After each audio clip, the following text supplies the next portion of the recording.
दोस्तों अब हमारे साथ नेगीदा लखरिया जी जुड़ने वाले हैं जो पूर्व भारतीय नौसेना में थे। वो आपको बताएंगे कि कैसे नवयुवक उसकी तैयारियां करें, यानी फौज में जाने के लिए फौज में कितने प्रकार के ट्रेड हैं और उस ट्रेड की तैयारी कैसे करें आप, और नौसेना के लिए कितने परसेंट मार्क चाहिए आपको, कहाँ आपको इसके इसके बारे में जानकारी मिलेगी। अब वो हमारे साथ जुड़ने वाले हैं। वो इस तरह के काफ़ी जानकारी आपको देने वाले हैं, जो कि जिन्हें कि बहुत ज़्यादा एक्सपीरियंस है इसमें और बहुत सारी नॉलेज भी है। तो हम कोशिश कर रहे हैं नेगीजा लखरे जी से जुड़ने की।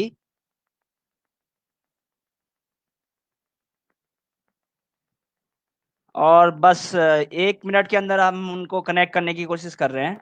दोस्तों नमस्कार, मैं अनूप रावत आप सभी दर्शकों का महाकाली सम्मेलन 2020 में स्वागत करता हूं। दोस्तों प्रसिद्ध कालिका मंदिर बेरोकाल ब्लॉक से 20 किलोमीटर दूर गढ़वाल और अल्मोड़ा के सीमांत क्षेत्र में स्थित है। मंदिर में पूजा अर्चना की जिम्मेदारी पटियारी वंशज गढ़वाल और अल्मोड़ा को दी गई है, जो कि सनातन रूप से आज भी इसका निर्वहन कर रहे हैं। मंदिर वर्ष भर श्रद्धालुओं के लिए खुला रहता है और प्रत्येक 3 साल में यहाँ पे एक भव्य मेला होता है, जिसको स्थानीय भाषा में जतोड़ा भी कहते हैं।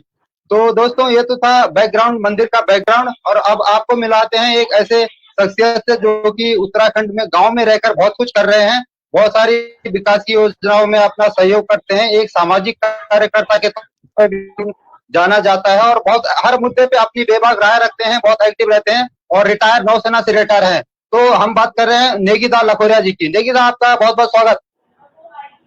Thank you sir, thank you very much. और सभी पैनल में बैठे हुए सभी सज्जनों का भी नमस्कार और धन्यवाद और स्वागत है मेरी ओर से।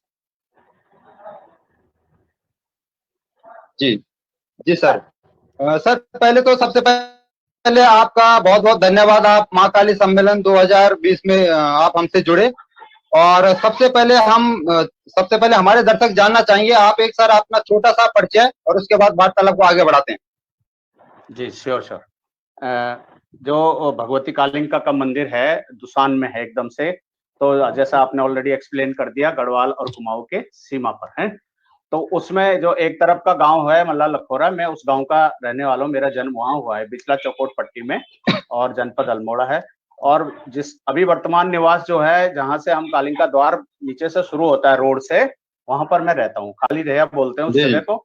तो अगर किसी को निकटस्थ जाना हो मंदिर से तो वो मुझे सबसे पहले मिल सकता है, अगर हम इस तरफ से जाते हैं, जोगीमढ़ी और धोबीघाट छोड़ के इस तरफ से, अपनी तरफ से।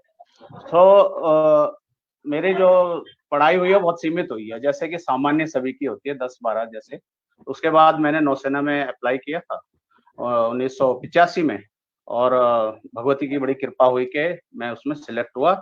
और सिलेक्ट होने के बाद मुझे वहां पर एरोनॉटिकल ब्रांच मिला।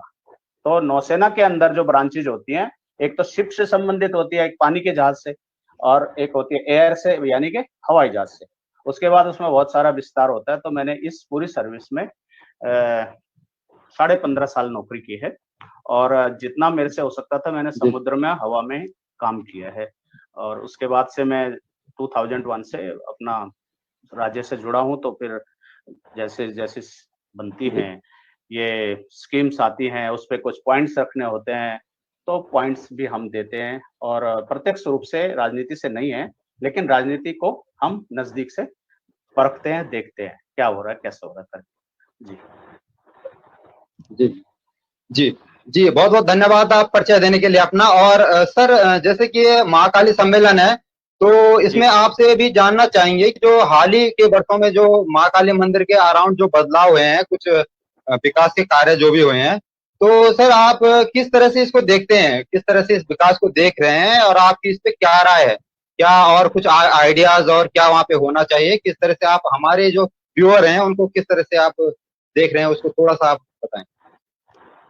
हाँ, ये बहुत अच्छा प्रश्न आपने पूछा, क्योंकि इसका सटीक और सबसे अच्छा उत्तर तो वही दे पाएगा जो निकट में रहता है। क्योंकि दूर का आदमी तो एक दिन आएगा तो वो देखेगा, उसको अच्छा ही लगेगा या जो भी लगेगा। हम जो इस निकटस्थ क्षेत्र के, हमारा 24 घंटे जब डांडा काम से या कुछ भी काम गड़बड़ में बोलन में कोई आपत्ति तो नहीं है ना? बिल्कुल नहीं सर। हाँ नहीं सर।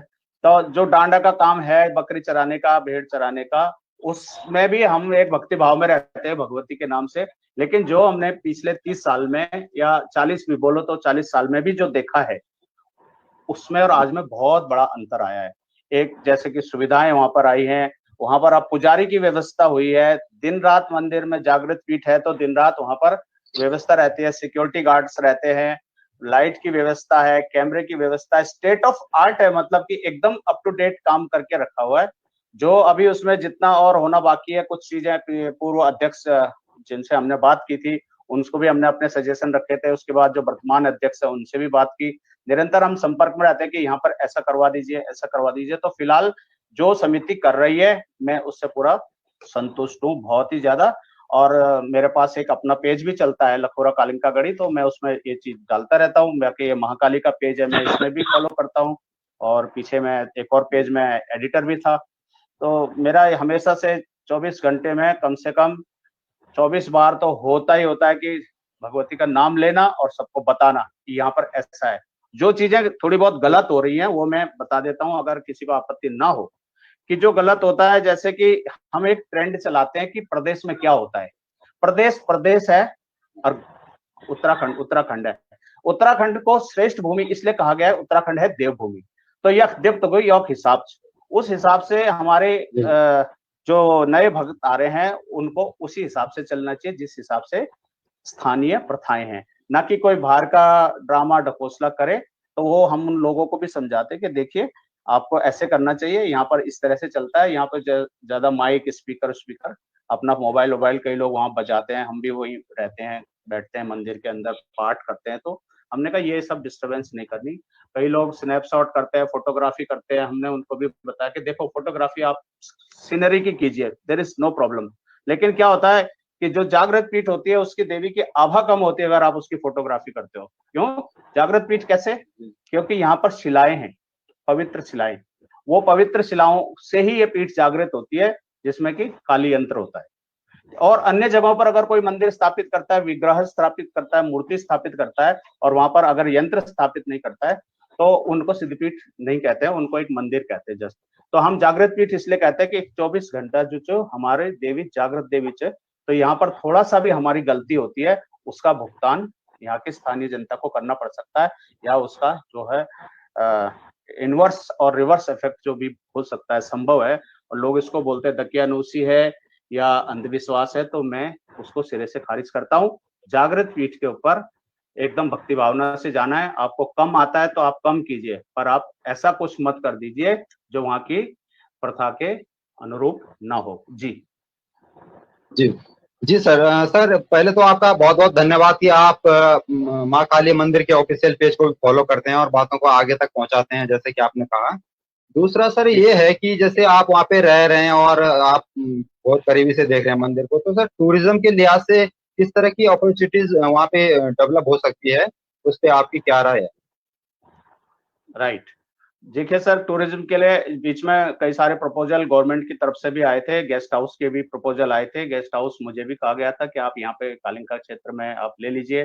तो मैंने उनको कहा भाई देखिए, गेस्ट हाउस का एक सिस्टम दूसरा होता है, जिसका उसमें वर्चस्व रहता है वो उसको हैंडल करता है। तो गवर्नमेंट का मैटर तो एकदम ऐसा है कि जिसको हम एकदम नहीं कर सकते, क्योंकि कोई वीआईपी आ गया, वो हो सकता है भक्ति भावना से ना आया हो, किसी भी भावना से आया हो, तो वो तो हमने कहा इसको तो रूल आउट कर देते हैं। बाकी टूरिज्म के हिसाब से जैसे दूर दूर से आ रहे हैं लोग, वो आए, दर्शन करें, अपने आंखों को पवित्र करें, नेत्रों को पवित्र करें, और अपनी मनोकामना जो भी अभिलषित भावनाएं हैं वो पूरी हो उनकी। लेकिन as a whole in this area, मतलब कालिंका क्षेत्र के एरिया में कम से कम आधा किलोमीटर दूर तो कोई भी ऐसा गेस्ट हाउस या कोई होटल ये नहीं बनना चाहिए, ये मेरा सोचना है। क्योंकि जब आप ऐसी चीजें ले आते हैं तो आपने देखा है कि केदारनाथ में लोग हनीमून मनाने जा रहे हैं, तो that is not good no. और बाहर वाले आदमी को आप किस किस को आपको समझा दोगे कि ये हो रहा है, वो हो रहा है, ये हो। तो हम ये चाहते हैं कि थोड़ा सा अगर डेवलपमेंट हो, दूर हो, और ये जो हमारी कालिंका की ऊपर जो शिखर है वो शिखर पवित्र ही रहे, वहां इस प्रकार का इसको एक तरह से सामाजिक अतिक्रमण ही कहेंगे तो वो ना हो, कुछ कुछ दूर हो। और आई एम वेरी श्योर कि टूरिज्म डेवलप होगा, इससे थोड़ा बहुत रोजगार जो जो हो सकता है, संभव है, वो होगा। लेकिन हमेशा भी नहीं होता, क्योंकि हमने जहाँ जहाँ देखा है टूरिस्ट स्पॉट बने हैं, वहाँ वहाँ लोग, बाहर के लोग आके ज्यादा जमे हैं, और हम अपने लोग अच्छा से वहाँ पे रोजगार सृजित नहीं कर पाए। और होता ही तो नैनीताल के लोग भी आज दिल्ली में ही हैं, गुप्त काशी के लोग भी दिल्ली में ही हैं, बद्रीनाथ के लोग भी दिल्ली में ही हैं। तो इतने सारे टूरिस्ट स्पॉट होने के बावजूद जब लोग वहां से फिर भी पलायित हो रहे हैं, तो फिर रोजगार उनके लिए सृजित क्यों नहीं हुआ? आप देखेंगे नैनीताल के अंदर जो नाव चलाता है वो कुमाऊनी आदमी नहीं है, गढ़वाली आदमी नहीं। आप देखेंगे नैनीताल के अंदर जो रिक्शा चलाता है वो कुमाऊनी आदमी नहीं है, गढ़वाली आदमी नहीं है। जो होटल चलाते हैं उसमें हार्डली 8 to 10% लोग हैं जो कि कुमाऊनी लोग हैं, वो चलाते हैं। बाकी सब होटल चलाने वाले बाहर के। उनमें ज्यादा से ज्यादा थोड़ा बहुत अगर कोई किसी को काम मिलता है तो उसकी जो सैलरी होती है इतनी कम होती है कि अगर मान लीजिए मैं पिथौरागढ़ से नौकरी करने नैनीताल में आता हूँ, मुझे 5,000 रुपए सैलरी मिलता है, तो मैं गुड़गांव क्यों नहीं चला जाऊंगा जब मैंने अपना घर छोड़ ही दिया? तो क्यों, आप एग्री करते हो कि नहीं करते इस बात को? जब मैं पिथौरागढ़ से निकल के आ गया धारचूला से, तो मैं नैनीताल में 5,000 रुपए की नौकरी क्यों करूंगा? तो मैं गुड़गांव चला जाऊंगा ना, वहां मुझे कम से कम 10,000 12,000 मिल जाएगा। इसको मैं बहुत अच्छे से पॉजिटिव परव्यू में नहीं देखता हूँ कि हम अगर टूरिज्म लेकर आएंगे तो हमको रोजगार मिलेगा। मैंने बहुत पीछे तक पूरा छान के देखा है कि हम इसमें बहुत ज्यादा सफल नहीं रहे हैं, कि हमने बहुत ज्यादा कोई टूरिज्म लाने से कुछ बहुत ज्यादा क्रिएट कर दिया हो। That is not always possible in our place, but in Goa it is there, in Kerala it is there, in Sikkim it is there, in Rajasthan it is there, in Kashmir it is there, because they are stick to their own system. But in our case हम क्या करने, loser and पर खड़े नहीं हमेशा, कख loser and पर। तो लूजर एंड पर खड़ों से हमारे क्या है, सबसे पहले हमको धन अभाव है। दूसरी बात, हमारे पास जो अपडेट नॉलेज है वो नहीं है। बाहर बहुत चालाकी चलती है, स्मार्टनेस चलती है। तो इसमें से हम में से कोई आदमी निकलकर अगर आता है जो प्रदेश में रहा हो, मुंबई में रहा हो, जिसके पास अच्छा खासा बैंक बैलेंस हो, अगर वो रोजगार लेकर आता है तो मैं उसका स्वागत करूंगा। बट मैं उसका स्वागत नहीं करूंगा कि आप बाहर से बहुत सारे लोग ले आओ, like East India Company, and then you start working like earlier when we were there under East India Company regime, right? आप समझ पाएंगे मैं क्या कह रहा हूँ, और सभी लोग भी समझ रहे होंगे। जी सर। अब जी, आपके अपने विचार रखने के लिए बहुत बहुत धन्यवाद। और अब हमारे साथ इस वेबिनार में जुड़े हुए हैं श्री राजेश सिंह रावत जी और मिस्टर दीपक रावत जी। तो मैं उनके पास जाना चाहूंगा, राजेश सिंह रावत जी के पास पहले जाना चाहूंगा। जी राजेश सिंह जी, आपके क्वेश्चन। हाँ, मैं सबसे पहले तो मैं नेगीदा लखरे जी को नमस्कार करना चाहूंगा। नमस्ते सर, बहुत बहुत धन्यवाद आपको। आपकी मैं काफी टिप्पणियां पढ़ता हूँ, आपकी स्टोरी में मैं देखता हूँ, बहुत अच्छा आप बहुत अच्छे लेखक हो मेरे हिसाब से। Thank you sir, thank you sir. और जैसे कि आप जो है कि पूर्व भारतीय नौसेना में इंजीनियर से मेरे ख्याल से रिटायर्ड है, मेरे ख्याल से आप। जी रिटायर्ड, सेवानिवृत्त। तो इसके बारे में भी कुछ आप बताएंगे, मैं सुनना चाहूंगा आपसे। और आगे जो है कि हमारी जो नई पीढ़ी, नई हमारे नौजवान युवक हैं, तो उनको आप क्या प्रेरणा इस बारे में देना चाहोगे, या उनको क्या अप्लाई या क्या करना चाहिए, या कितनी साल की सर्विस क्या है उसके बारे में, या कितने प्रतिशत क्या चाहिए उसमें, तो उसके बारे में थोड़ा विवरण देंगे तो मुझे बहुत खुशी होगी, और शायद कि हमारे नौजवानों को भी अच्छा लगेगा आपसे ये सुनकर। जी सर, बहुत बढ़िया। तो भारतीय नौसेना का जो हिसाब है, पहले मिलिट्री समझ लेते हैं। What is military? डिफेंस क्या है? डिफेंस मतलब tri service, navy, army, air force, right? ये नेवी, आर्मी, एयरफोर्स, नौसेना, थल सेना और वायुसेना, तीन है। इनसे बनती है हमारी ट्राई सर्विसेज, जो रक्षा मंत्रालय के अंडर होती है, और जिसके कमांडर इन चीफ होते हैं भारत के राष्ट्रपति, जो महामहिम कोविंद साहब अभी हैं। तो वो tri service army, navy, air force है। उसके बाद जो पारामिलिट्री फोर्सेस है, उसमें आता है आपका coast guard, BSF, CRPF, CISF, ITBP, SSB, और ऐसे करके वो गृह मंत्रालय के अंडर आते हैं। उनकी सर्विस होती है 56 साल। और जो नेवी, आर्मी, एयरफोर्स की सर्विस होती है, मिनिमम जवान्स के बारे में यदि बात करते हैं तो वो होती है 15 साल। उसमें क्या होता है कि आर्मी के अंदर जैसे कोई जवान प्रमोट हो जाता है तो वो उसकी सर्विस एक्सटेंशन करने का उसको चांस मिल जाता है। 2 साल बढ़ गई, 3 साल बढ़ गई, हवलदार की 24 साल हो गई, नायब सूबेदार की 28 साल हो गई, इनकी 32 साल हो गई। एयरफोर्स में भी ऐसा है। लेकिन नौसेना में क्या है कि आपका 15 वर्ष का बॉन्ड जिस दिन समाप्त हो गया, आप उस दिन जय हिंद बोलकर आ सकते हैं। उसके बाद आपको फोर्स नहीं किया जाएगा कि आप यहाँ रहें। आपकी इच्छा है आप रहें, आपकी इच्छा नहीं है आप ना रहें। उसके लिए क्या करना है, 12वीं पास अभी होना चाहिए हमको साइंस साइड से। तो 12वीं पास से एसएसआर का एक एंट्री होता है। एसएसआर मतलब सीनियर सेकेंडरी रिक्रूटमेंट उसको बोलते हैं। उसमें क्या होता है, हम सरफेस और एयर के लिए काम करने के लिए, सरफेस का मतलब समुद्र की सतह पर चलने वाला समुद्र का जहाज, युद्धपोत, और आकाश में चलने वाला जिसको बोलते हैं वायुयान, है ना। ठीक है। तो वो नेवी के पास हमारे 3 चीजें होती हैं। एक हो गया समुद्र का जहाज पानी का, एक समुद्र में जहाज के ऊपर जो जहाज होता है हवाई जहाज वो एयरक्राफ्ट जिसको एविएशन विंग बोलते हैं, एक पानी के नीचे होता है सबमरीन मतलब पनडुब्बी। तो हम तीनों क्षेत्र में काम करते हैं। बड़ी काम की बात ये बताना चाहता हूँ कि आर्मी का जो स्ट्रेंथ है इस टाइम पर, इंडियन आर्मी का, मान लिया जाए कि वैसे तो बोलना नहीं चाहिए पर जो भी होगा मोर देन 10 लाख है, 15 लाख के समवेयर, तो उसके अनुपात में नौसेना का बहुत ही कम है, लेस देन 1 लाख है, यानी लेस देन 70,000 है। जितना बॉर्डर आर्मी कवर करती है इंक्लूडिंग उसको बीएसएफ, सीआरपीएफ, सीआईएसएफ, सीआईएसएफ नहीं, आईटीबीपी, एसएसबी सब कवर, असम राइफल, इतना कवर करने के बाद इतनी सेना भी है। तो नौसेना में केवल उतने ही लोग हैं जितने की मैंने आपको बताए, वो पूरा तट भारत का कवर करती है।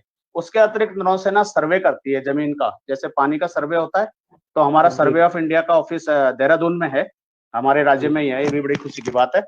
और उसका सर्वे का काम भी भारतीय नौसेना करती है। इसके अतिरिक्त हमारे पास बहुत सारे हवाई अड्डे हैं, जैसे कोचीन एयरपोर्ट है, गोवा एयरपोर्ट है, मुंबई में भी है, सांताक्रूज, इस प्रकार से कई ऑपरेट का एयरपोर्ट का हम संचालन करते हैं, जहां से विदेशी फ्लाइट या हमारी अपनी सर्विस की फ्लाइट आती है जाती है, तो वो भी नेवी संचालित करती है। तो आप जैसे नौजवानों के लिए ये बहुत अच्छा, सुखद और एक ब्रिलियंट और एक एक्साइटिंग फ्यूचर है। इसके लिए वेबसाइट पर आप जाएंगे, आजकल सब कुछ ऑनलाइन है, तो nausenaBharti.com करके साइट है और उसमें सारा डिटेल दिया हुआ है। तो यदि हम एक जनरली सीमेन की बात करते हैं, यानी कि सिपाही रैंक की बात करते हैं, तो 10वीं 12वीं दोनों को लेते हैं, तो 10वीं वालों का काम थोड़ा दूसरे तरीके का है, लेकिन एज ए होल 12वीं वालों को ज्यादा पसंद किया जाता है, वो भी साइंस। उसमें से हमको फिर ब्रांचेज मिलता है, अगर मैं जिस ब्रांच में मुझे मिला है काम, उस काम उसमें हम रहेंगे। नौकरी तीनों जगह करनी पड़ेगी, शिप में भी करनी पड़ सकती है और सबमरीन में भी करनी पड़ सकती है और हवाई जहाज में भी, वो आगे की सिलेक्शन के ऊपर डिपेंड करता है। कुल मिला के एक थ्रिलिंग करियर है, एक्साइटिंग करियर है, बहुत ही सुंदर। और इसमें क्या होता है कि आपको जो सीखने को मिलता है, जैसे कि हम फायर फाइटिंग एक्सपर्ट है। ये आजकल ये कोरोना चल रहा है, सबको पता है। कोरोना में एक वायरस है ना, कोरोना वायरस। तो ये कोरोना वायरस ये आज का वायरस नहीं है, ये तो 1936 का फाइंड आउट किया हुआ वायरस है। इसके बारे में भी ऑलरेडी ट्रेनिंग है। जो मॉडर्न में चल रहा है कोरोना 2019 में, उसको बोलते हैं नोवेल कोरोना। नोवेल मतलब नया वाला, नया रूप है ये।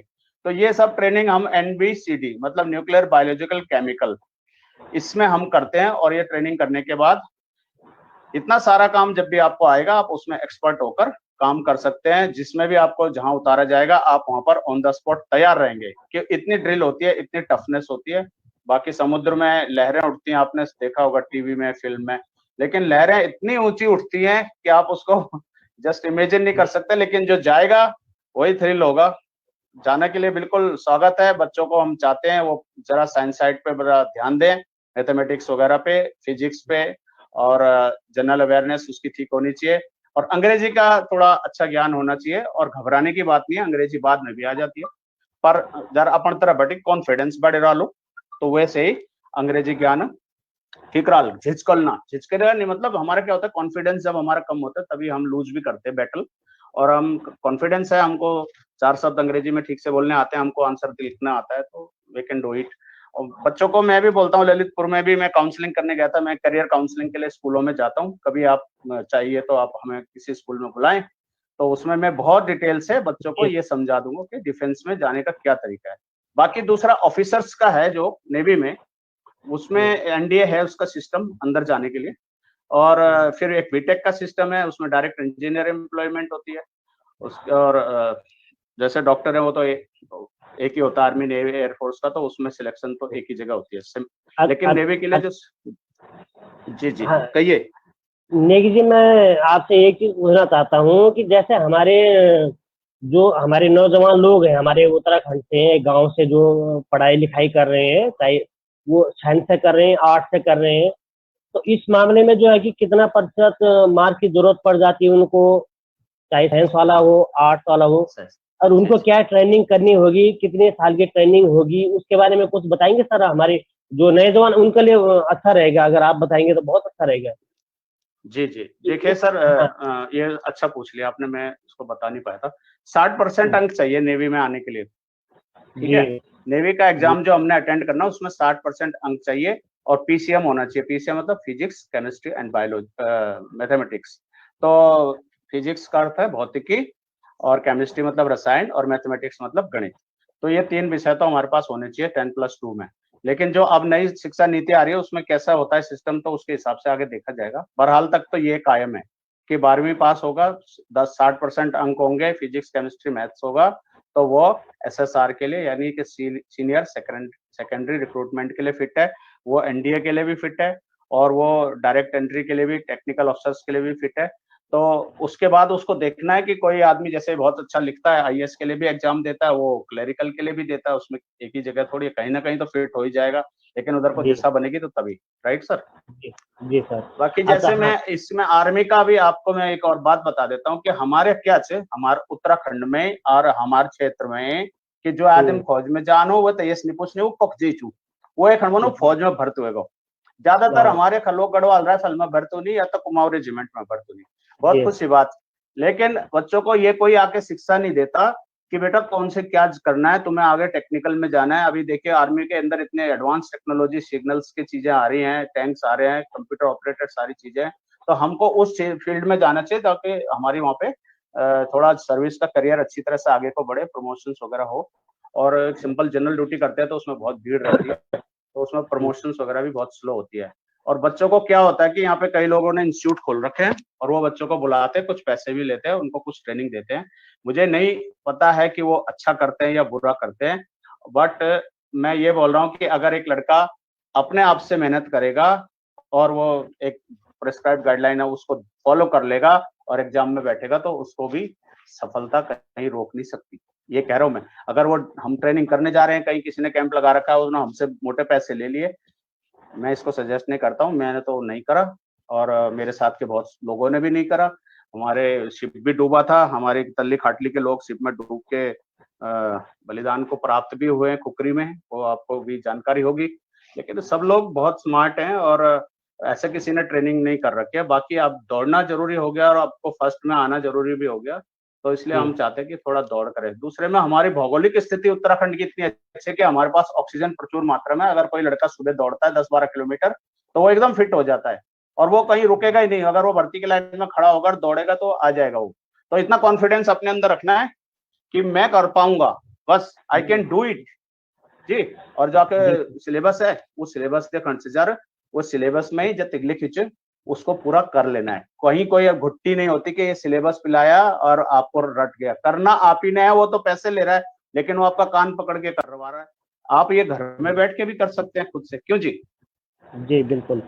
धन्यवाद नेगी जी, आपकी ये वार्तालाप सुन के मेरे को बहुत अच्छा लगा, और मुझे यकीन है कि हमारे जो नौजवान साथी लोग सुन रहे होंगे, आपने जो प्रेरणा दी है, जो बताया है, वो उस बात पे गौर करेंगे।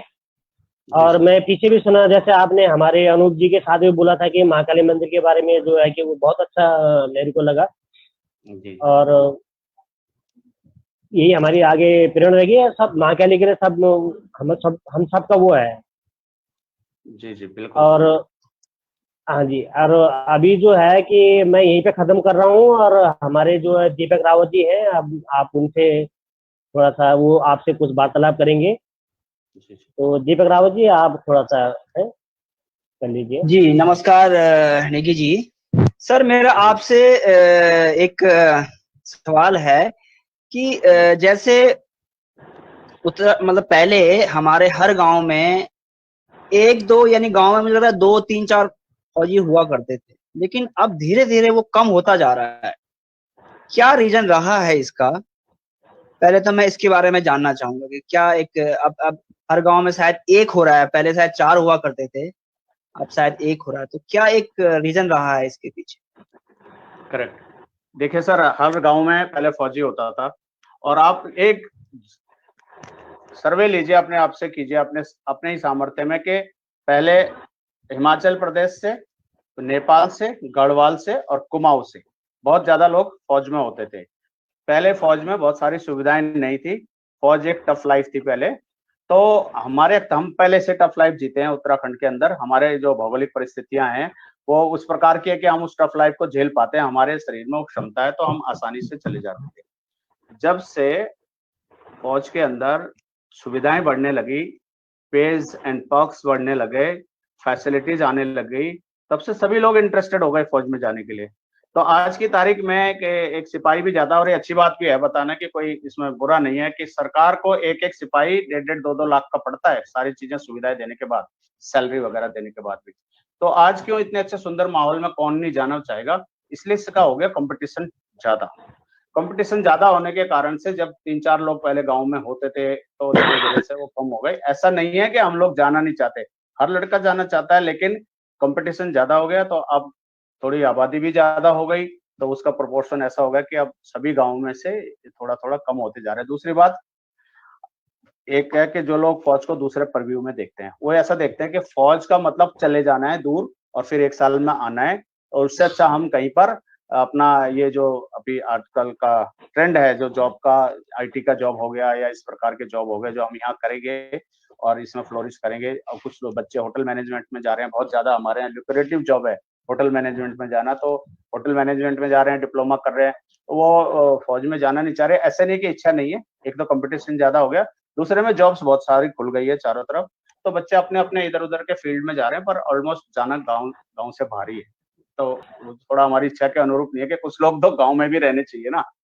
ठीक है जी, जी ये है तो जी। ये बात सर, आपने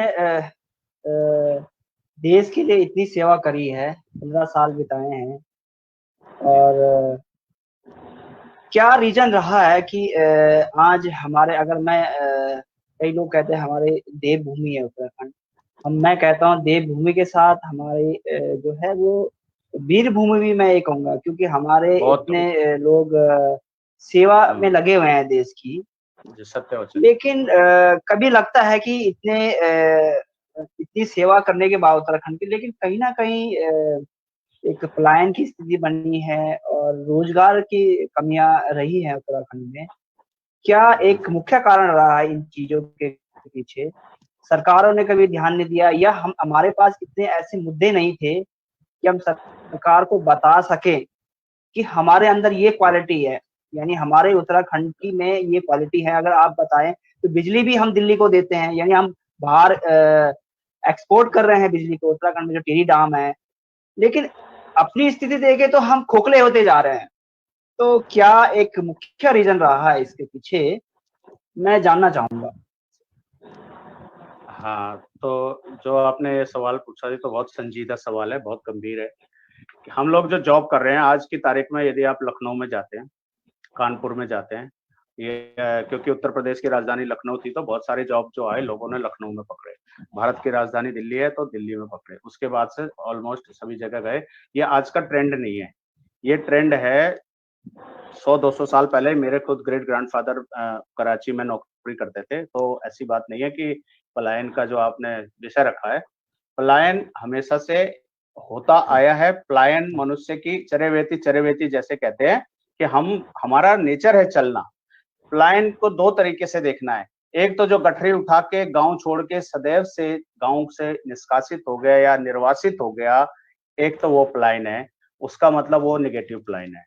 आज अगर कोई पंजाब का आदमी कनाडा जाकर सेटल होना चाहता है, तो पंजाब पहले से समृद्ध राज्य है, क्योंकि उसको पलायन क्यों करना है? For the betterment. तो फॉर द बेटरमेंट का जो पॉइंट आप लेके चलेंगे, फॉर द बेटरमेंट, अगर आदमी जाना चाहता है कि भाई मैं प्रदेश में जाता हूँ, वहां पर विद्यालय भी है, मेरे जो खर्चा है उसी में चल जाएगा, मेरा परिवार भी एक जगह रहेगा, फिर वो उसके बाद की नेक्स्ट जनरेशन उसकी वहीं की हो जाती है। उसको देखे देखी में गांव के कुछ लोग और भी जाते हैं। ऐसा नहीं है कि उत्तराखंड में अभाव है किसी चीज का, कोई आदमी भूखे मरते हुए हमने देखा नहीं है। हमारे पास साधन संपन्न है। आपने बोला जैसे कि बिजली हम बेच रहे हैं, that is a government issue, government related issue है, तो उसका तो हम पे डायरेक्ट और इनडायरेक्ट से हम अपने ऊपर नहीं ले सकते। लेकिन मैं जन सामान्य की बात कर रहा हूँ कि जन सामान्य में जो पलायन का विषय है उसमें 75% इमिटेट करना है, देखा देखी करना है, कॉपी करना है, ठीक है। और यस बोल कह के या कुछ नहीं, ऐसा नहीं है कि वहाँ कुछ नहीं है और एकदम से यहाँ के भुखमरी की स्थिति नहीं है। हर आदमी का चेहरा साफ रहता है, हर आदमी के शरीर पे वस्त्र साफ रहते हैं। हमने ऐसा नहीं स्थिति देखी उत्तराखंड की कि ये बहुत दयनीय स्थिति है। लेकिन ये राजनीति की मार हमने झेली है, इसमें कोई संदेह नहीं है। जब भी हमारे पास यहाँ पर मुख्यमंत्री रहे नारायण दत्त तिवारी जी, तो उत्तर प्रदेश के 3 और 4 बार मुख्यमंत्री रहे, बल्कि वो 5 बार रहे, और बहुगुणा जी रहे। उसके बाद से अब जो भी हमारे पास राज्य आया, तो 2000 से जितने मुख्यमंत्रियों की संख्या आई, तो मनाने बुझाने में बहुत सारा काम छूट गया, जो बहुत तेजी से हमने काम नहीं किया। उसमें मैं 2004 में मुख्यमंत्री जी नारायण दत्त तिवारी जी से मिला था, तो मैंने उनको ये सजेस्ट किया था कि आप सिडकुल बना रहे हैं तो उसका हम स्वागत कर रहे हैं, लेकिन आपको सिडकुल बनाने से उत्तराखंड के आदमी को फायदा नहीं होगा। बोले कैसे नहीं होगा? तो हमने कहा देखिए सर, अगर आप सिडकुल बनाते हैं, मैं उत्तरकाशी में रहता हूँ, मुझे आप हरिद्वार में नौकरी देते हो, हरिद्वार आने के लिए मेरे को 12-15 घंटे लगते हैं, वहां से मैं 8 घंटे और ट्रेवल करके दिल्ली चला जाऊंगा, हरियाणा चला जाऊंगा, तो वहां मुझे यहाँ से अच्छा सैलरी मिलेगा, क्योंकि जब मैं घर त्याग ही रहा हूँ तो मैं वहां जाऊंगा ना जहाँ मुझे बेहतरी मिलती है। तो ऐसे त्याग करके तो लोग बॉम्बे भी चले गए नौकरी करने के लिए। तो हमारा ये सजेशन था कि हम उत्तराखंड के हैं, हमारे पास माहौल साफ है, हम आईटी फील्ड बनाएंगे पूरे उत्तराखंड में, और सब अल्टीट्यूड के ऊपर आप अर्थ एक टावर होता था उस टाइम पर, आप तो बहुत अच्छा नेटवर्क कनेक्टिविटी आ गई है, उस टाइम पर आप एक टावर लगाइए, आप वहीं से अपना बीपीओ ऑपरेट कीजिए। उससे हम जो आज 2004 में अगर हम ये एक्शन ले लेते, तो 2020 में हमारे पास हमारे अपने बीपीओ होते हैं, हमारे लड़के आईटी क्वालिफाइड होता, हर लड़का बच्चा, और हम एक ऊंचे स्थान पर होते। लेकिन वो क्या है, राजनीति की मार खा गए। क्यों खा गए? क्योंकि आपको हरिद्वार में सिडकुल मिला। सिडकुल का मतलब होता है जो इंडस्ट्रियल एरिया डेवलप हुआ है, वो सिडकुल हरिद्वार में है, तो उधम सिंह नगर में है, हल्द्वानी में। वो सिडकुल क्या यूपी से एडजेसेंट एरिया में, यूपी मतलब उत्तर प्रदेश से चिपका हुआ, तो जो यूपी का आदमी साइकिल से चल के आता है वो उसमें नौकरी करता है, अपने घर चले जाता है। मिलकॉक जान, अगर मिल एक बटी गाँव बैठ जान, तो मिल रुद्रपुर में किराए पर ही मकान लेने तय गण बैठ, बंगाली गण बैठ, जो मेरे से औने पौने दाम पर किराए पर मकान लेगा। तो उससे अच्छा तो मैं दूसरी जगह नहीं चले जाऊंगा, जब मुझे पलाई नहीं करना है तो मैं उस जगह जाऊंगा जहां मुझे ज्यादा बेटरमेंट मिलेगा। तो ये सरकारों का एक तरह से नकारात्मक रवैया रहा है, और जो ब्रिज बनना था, मतलब me and the government, you and the government, everybody and the government के बीच में ब्रिज नहीं हुआ, संवाद नहीं हुआ, और जो संवादहीनता के कारण से जो बातें उन्होंने वहां से भेजी, वो बातें हम पे पूरी तरह से नहीं पहुंची, जो बातें हमने यहाँ से उठाई वो बातें उन पे नहीं पहुंची।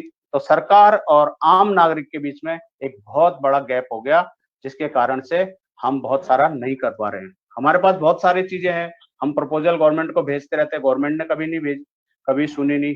ये जो टिहरी में आज आप देखेंगे होटल्स बने हुए हैं, ये मैंने 2005 में प्रपोजल भेजी है कि टिहरी का पानी को क्यों वेस्ट कर रहे हैं, इसके ऊपर स्टीमर चलाइए, होटल खोलिए, जिस प्रकार से आपका केरला में है, जिस प्रकार से डल लेक में हुआ करते थे, आप थोड़ा सा पैसा कमाइए। तो मेरे कहने से या और कई लोगों के सजेशन से ऐसा हुआ, तो आज हैं, चल रहे हैं होटल। उसके बाद से और भी कई चीजें हैं। अगर सरकार जनता से इनपुट नहीं लेगी, और जो लोग थोड़ा बहुत भी जानते हैं उनसे इनपुट नहीं लेगी, तो मेरे ख्याल से हम आगे कितनी दूर चल पाएंगे ऐसा कह नहीं सकते, क्योंकि स्थितियां जिस तरह से लोगों ने अपने दिमाग में बना ली, और जिस तरह से हवा चला दी है कि बेरोजगार बेरोजगार बेरोजगार बेरोजगार दिन रात बोल के, उससे क्या हो रहा है कि जो नेक्स्ट वाला आदमी आ रहा है उसको बेरोजगार सबका मालूम भी नहीं है कि बेरोजगार क्या होता है, और बोलने के लिए कि बस हम बेरोजगार आदमी छे, जैक 4 गाड़ी चलना चाहिए वो भी बोल मैं बेरोजगार छू, ठीक है, जैक तो अच्छी खासी कमाई आ रही है वो भी बोल रहा है मैं बेरोजगार हूँ। तो ये गलत है, क्योंकि everything is not a government job. अगर गवर्नमेंट की जॉब, भारत में 130-135 करोड़ लोग रहते हैं, गवर्नमेंट की जॉब्स तो कुल 5 करोड़ भी नहीं है कुल मिला के, तो बाकी लोग इसका मतलब टोटल बेरोजगार है। क्या कहते हैं आप सर? नेगी जी सॉरी, जी सॉरी, जी बताइए। मैं नेगी जी से एक सवाल पूछना चाहता हूँ। नेगी जी, सवाल नहीं है, ये कॉमन है, ये सारे हमारे उत्तराखंडियों के लिए है। जी सर। जैसे कि हमारे 13 हमारे उत्तराखंड के बहुत अच्छे पोस्ट पे हैं, सीएम भी हैं, डीएम भी हैं, अच्छे अच्छी पोस्टों पे हैं, जिनका मैं थोड़ा एक दो बंदों का मैं नाम ले लूंगा, जैसे बिपिन रावत जी हो गए, अनिल चौहान जी हो गए, राजेंद्र धरखाना जी हो गए, आदित्य नायक जी जो यूपी के चीफ मिनिस्टर हैं, है तो हमारे ही उत्तराखंड के ही हाँ जी, हाँ जी। हैं। आसवानी लोहानी जी हो गए, रमेश पोखराल जी हो गए, महेंद्र सिंह बुटोला जी हो गए, भगत सिंह कोश्यारी जी हो गए हैं। ऐसे जी हमारे 13 बहुत दिग्गज नेता हैं हमारे उत्तराखंड के, जी। जी जो कि पूरे भारत देश को भी मतलब जो है कि गाइडलाइन कर रहे हैं। जैसे अपने जो है कि हमारे डोभाल जी, अजय डोभाल जी, जी। जी उससे मतलब आपका क्या प्रतिक्रिया है कि हमारे उत्तराखंड में के जो उत्तराखंड के जो हमारे इतने दिग्गज लोग हैं, तो वो जो है कि हमारे उत्तराखंड पे मतलब इतना मतलब प्रोग्रेस कम हो रही है, जो मेरे को लग रहा है। आपका क्या विचार है इस पे मतलब?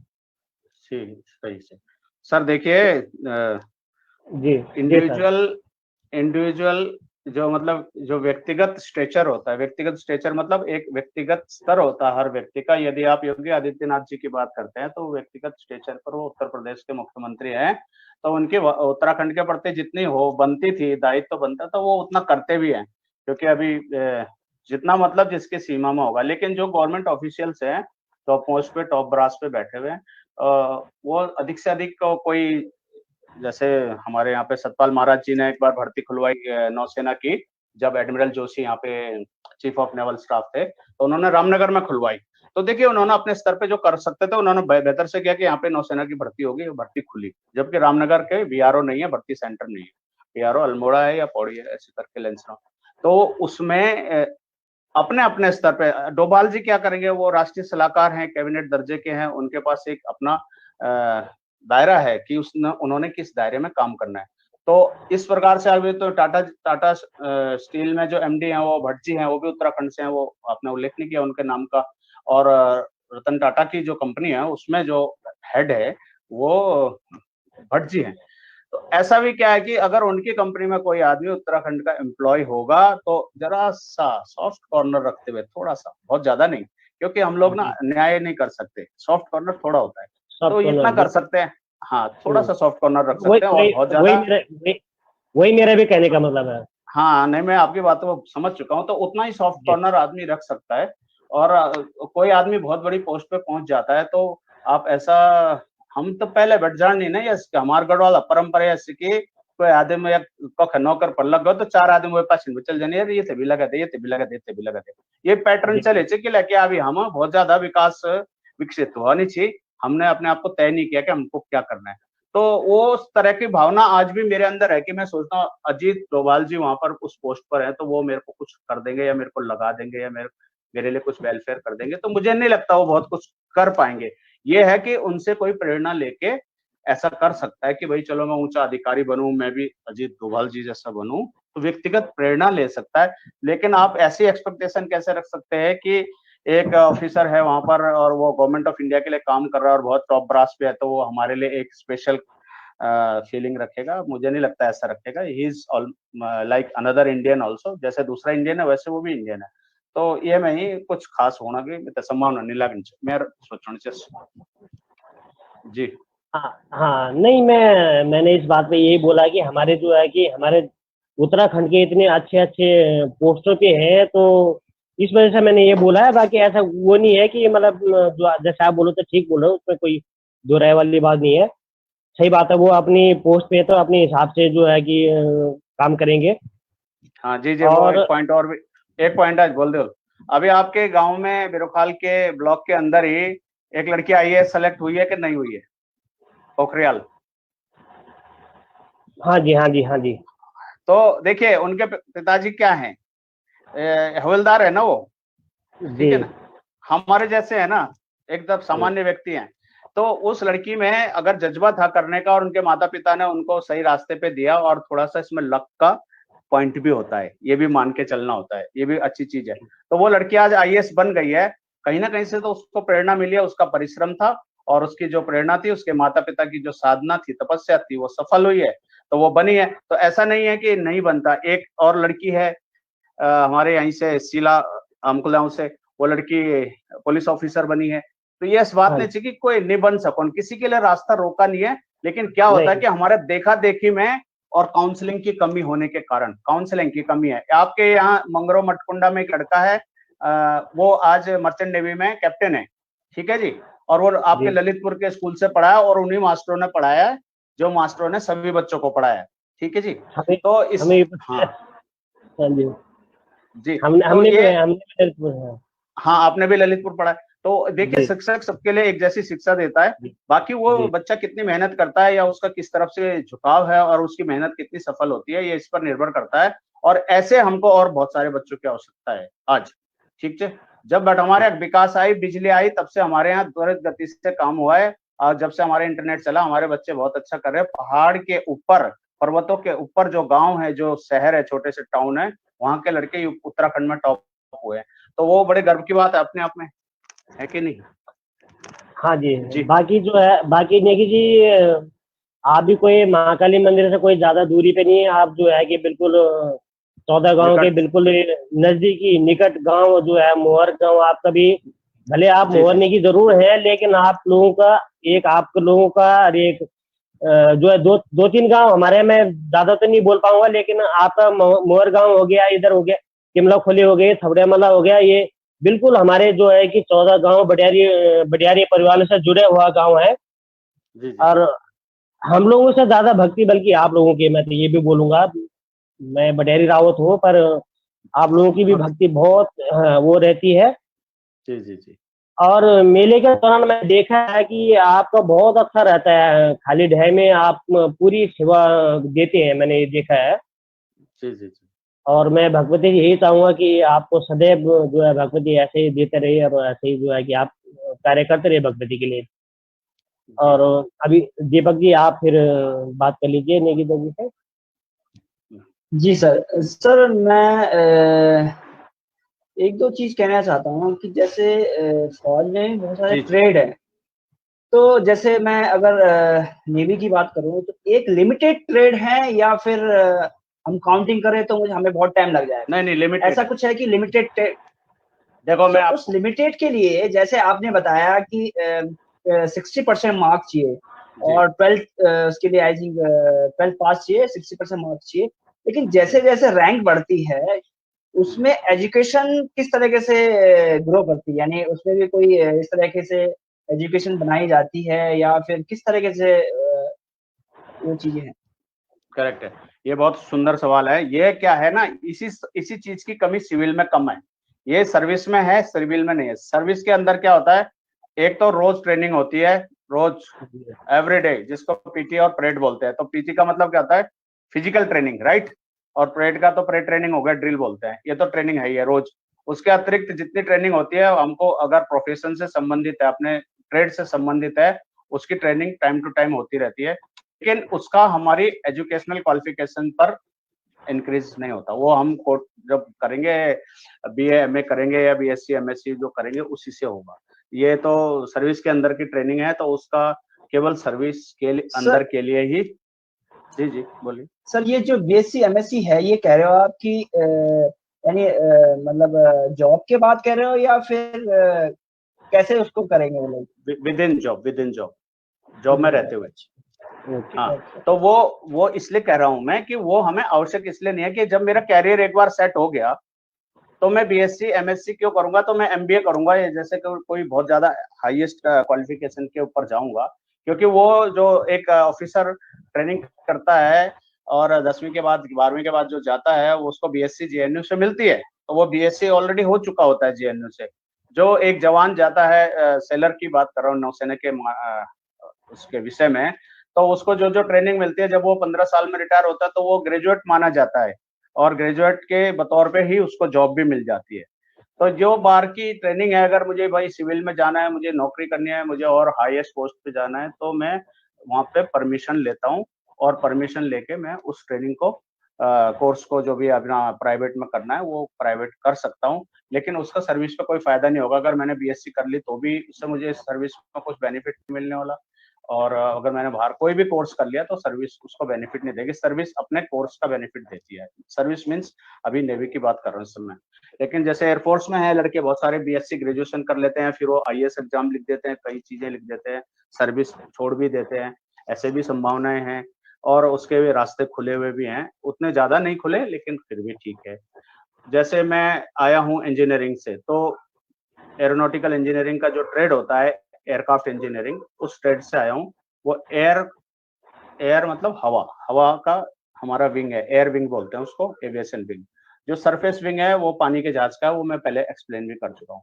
जैसे किसी को सबमरीन में जाना है, किसी को गोताखोर बनना है, तो वो उसके लिए अलग से ट्रेनिंग। किसी को मार्कोस बनना है, मार्कोस का मतलब मेरीन कमांडोस बनना है, उसकी अलग से ट्रेनिंग है। तो उसमें सिलेक्शन होते हैं। किसी को फ्लाइट इंजीनियर बनना है, फ्लाइट में जाके एयरक्राफ्ट का ऑपरेशन करते हैं, इंजन ऑपरेशन, तो उसके लिए अलग से ट्रेनिंग है।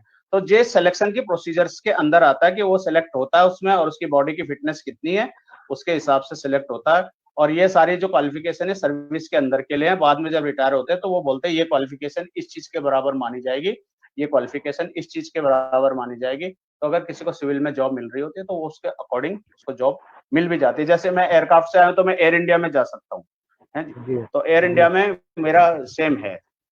इस तरह से है ट्रेनिंग का सिलसिला। तो ट्रेड अगर आपको पूछने हैं तो मैं शॉर्ट में फटाफट से बता तो देता हूँ। जी जी जी प्लीज। जी बताइए सर। ट्रेड ऐसा होता है कि सीमैन मतलब समुद्र, सी का मतलब समुद्र होता है, तो सारा नेवी सी से संबंधित है, तो सीमैन होता है, तो वहीं से ट्रेड शुरू होता है। सीमैन के बाद हमारे पास सीमैन में 3-4 ट्रेड होते हैं, जैसे गनर होता है, और टॉर्पेडो एंटी सबमरीन होता है, रेडियो प्लॉटर होता है। इसी प्रकार से फिर हम सर्वेयर होता है, ये सीमैन की ट्रेड है। एक मैकेनिकल मेरीन इंजीनियरिंग होता है, पानी के नीचे का इंजन सब ठीक करना है, उसके लिए मेरीन इंजीनियरिंग ट्रेड है। मेडिकल के लिए मेडिकल ट्रेड है, ठीक है। जो मौसम विज्ञान के लिए मेट ट्रेड है, मेटीरियोलॉजिकल डिपार्टमेंट। एजुकेशन भी उसी के अंडर आती है।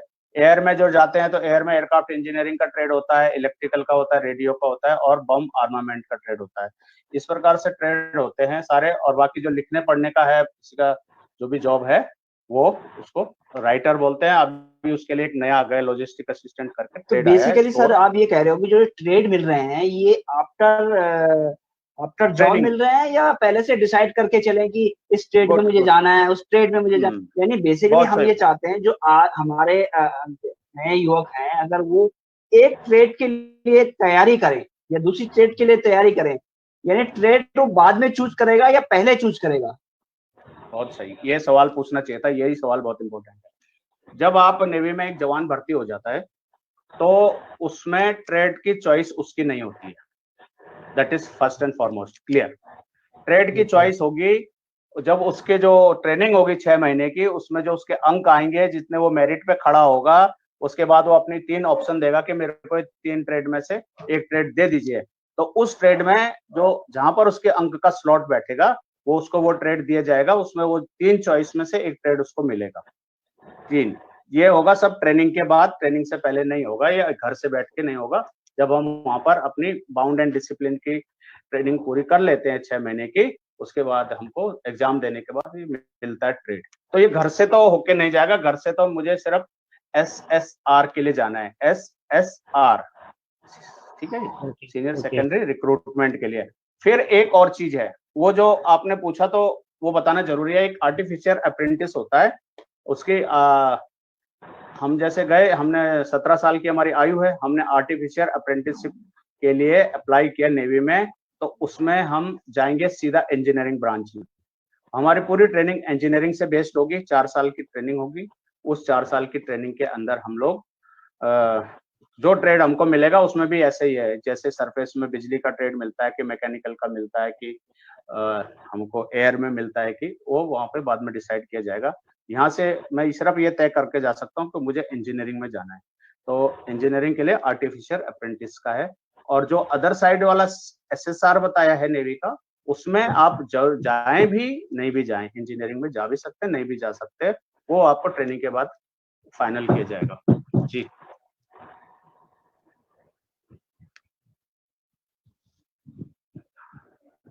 साउंड क्वालिटी लॉस्ट है। हाँ नहीं, मेरे पास तो आ रही है। ओके। अच्छा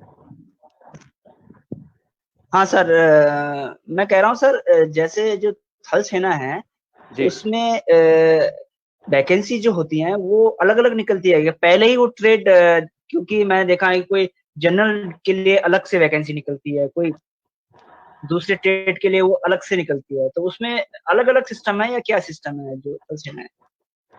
राइट। इसमें क्या होता है कि जितनी हमारी नफरी होती है, नफरी का मतलब होता है स्ट्रेंथ, स्ट्रेंथ का मतलब संख्या, कितनी संख्या है। तो इस साल के अंत में हमारे पास कितने लोग रिटायर हो रहे हैं, महीने के हिसाब से लगा लिए तो भर्ती तो एक साल में 1 या 2 बार होती है आर्मी में, जिसमें रेजिमेंट में भी होगी। उसमें कितने लोग रिटायर हो चुके हैं, कितने लोग बाहर जा चुके हैं, जो अगर जिस ट्रेड का बाहर जाएगा उसकी एक वैकेंसी खाली हो जाएगी। वो वैकेंसी ऐसे खाली होती है कि एक रिटायर होगा, एक आदमी का प्रमोशन होगा, नीचे की लाइन से प्रमोशन होते हुए जाएगा तो एक सिपाही की वैकेंसी खाली हो जाएगी। यानी कि एक सूबेदार मेजर रिटायर होगा तो वो धीरे धीरे जितने लोग अपग्रेड होंगे उसमें जो एक सिपाही की जगह है खाली होगी तो एक सिपाही की भर्ती होगी। ऐसे सारी जगह से सभी यूनिट से लेके इनपुट ले लिया जाएगा। दूसरी बात इसकी यह है कि जैसे सरकार के पास कोई बड़ा प्रोजेक्ट आ जाता है या नई मशीनरी आ जाती है और सरकार को हो सकता है जवानों की ज्यादा आवश्यकता हो, तो सरकार उस सिचुएशन में फिट करने के लिए उतने जवानों की भर्ती और भी करती है। तो ट्रेड की रिक्वायरमेंट कितनी आ रही है उस टाइम पर रक्षा मंत्रालय के साथ जो आपस में समन्वय करने के बाद यूनिट्स में किया जाता है ट्रेड कैसे डिसाइड करना है। और एक स्ट्रेंथ है उसको भी ध्यान में रखना है कि हमको एक स्ट्रेंथ की सीलिंग रखनी है। सीलिंग मतलब ऊपरी सतह, तो उस स्ट्रेंथ से ज्यादा आप सेना भर्ती नहीं भी कर सकते हैं। सर ऐसा है। गांव में जैसे उसको आदमी यानी फौज के लिए कितना, आपके नेवी के लिए कितना मेंटलिटी प्रिपेयर होना है और कितना फिजिकली होना है? जैसे गांव के लोग यानी एजुकेशन भी ठीक होनी चाहिए और फिजिकली कितना फिटनेस होना चाहिए उसके लिए, क्योंकि जनरल के लिए मुझे लग रहा है फिटनेस बहुत ज्यादा इम्पोर्टेंट करती है। और तो इसमें क्या है, आर्टिलरी इन्फेंट्री वगैरह जैसे आर्मी के लिए है ना, उसके लिए फिटनेस रियली बहुत ज्यादा चाहिए।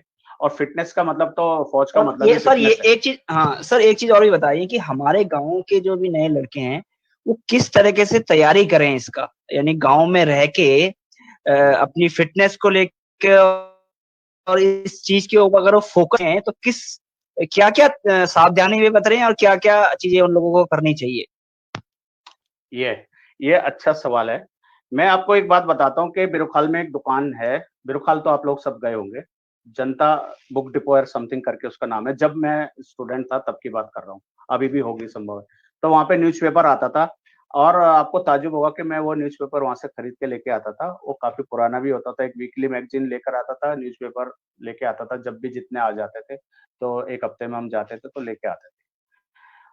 वो बात अब मैं इसलिए बताना चाह रहा हूँ कि आज जब आपके पास हाथ में इंटरनेट है, आप अपने गांव में आपकी गाड़ी आती है, एक रोजगार समाचार पत्र लगवाइए और उसको पढ़िए, सारे बच्चे उसको पढ़ें।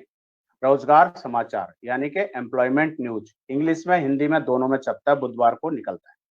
वो पढ़ेंगे तो उसमें आपको ये बताया जाएगा नेवी की रिक्वायरमेंट तो बहुत कम है, 157 सेंटीमीटर आपकी हाइट होनी चाहिए, 157। तो बहुत एवरेज आदमी के जितने हम लोग हैं, अगर हम जस्ट गढ़ आदिम से कुमाय आदिम से और हम तो छूट से अणिज तो हम तो 5 सेंटीमीटर आगे छूट हैज भी मिल जाए, उतने कम हाइट का आदमी भी नेवी में चल जा लो कि लेके नेवी का जो रिक्वायरमेंट है आपका जितना कैपेबिलिटी है उसके हिसाब से, उसमें हाइट का जैसे हम दिल्ली पुलिस में और सीआरपीएफ में 6 फुट लेते हैं तो वो जरूरी भी नहीं है। हर जगह का प्रोफाइल अलग होता है जॉब का। ठीक है। दूसरे में जो फिटनेस आपने बताई है कि जैसे हम बताते हैं उठक बैठक होता है, स्क्वाट्स होता है, दौड़ होती है, इतनी हमको रोज आनी चाहिए कि हाथ से उसमें लिखा है कि इतने स्क्वाट्स करने हैं, 30 स्क्वाट्स करने हैं, इतना दौड़ करना है, इतना जंप करना है, वो सब बिल्कुल हो जाता है। अगर 4 लड़के तैयारी करके बैठे कि भाई हमने ये करते हैं और वो दौड़ना शुरू करे, और एक अकेला तो क्या होगा ना, नहीं कर पाएगा ना, उतना उसका मनोबल उतना तेज नहीं हो पाएगा। 3-4 लड़के मिलकर करें। और गांव में कभी कभी आप ऐसी गोष्ठी कराएं और किसी सीनियर आदमी को बुलाएं, आर्मी पर्सन को या नेवी पर्सन को, चाहे तो आप मुझे भी बुला सकते हैं। इसमें मैं एक पॉइंट रखना चाह रहा था जो राजेश सिंह जी ने मुझे पूछा था और इवन अनूप दा ने भी पूछा था कि आप क्या चाहते हैं कि मंदिर में क्या हो।